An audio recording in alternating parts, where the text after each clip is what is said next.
একটি ছেলে যদি একটি মেয়েকে বিয়ের প্রতিশ্রুতি দিয়ে শারীরিক সম্পর্ক করে এবং পরবর্তীকালে বিয়ে করতে অস্বীকার করে, তাহলে কি মেয়েটি কেস করতে পারে? এবং এর উল্টোটি যদি হয়, অর্থাৎ একটি মেয়ে যদি একটি ছেলেকে বিয়ের প্রতিশ্রুতি দিয়ে শারীরিক সম্পর্ক করে, তাহলে ছেলেটি কি সেই মেয়ের বিরুদ্ধে কেস করতে পারবে? বিএনএস সেকশন 69-এ বলা আছে, কোনো ছেলে যদি কোনো মেয়েকে বিয়ের প্রতিশ্রুতি দেয় এবং শারীরিক সম্পর্ক করে এবং পরবর্তীকালে যদি বিয়ে না করতে চায়, তাহলে সেই মেয়েটি ছেলেটির বিরুদ্ধে কেস করতে পারে। এটি একটি কগনিজেবল এবং নন বেলেবল অফেন্স।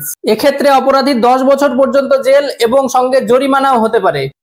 এবার যদি উল্টোটা হয়, মানে কোনো মেয়ে যদি কোনো ছেলেকে বিয়ের প্রতিশ্রুতি দিয়ে শারীরিক সম্পর্ক করে এবং পরবর্তীকালে বিয়ে করতে না চায়, তাহলে কিন্তু ছেলেটি সেই মেয়ের বিরুদ্ধে কেস করতে পারবে না। ভিডিওটি যদি ভালো লাগে সবার সঙ্গে শেয়ার করে দিন এবং এরকম আরো আইন জানতে আমার চ্যানেলটি সাবস্ক্রাইব করতে ভুলবেন না।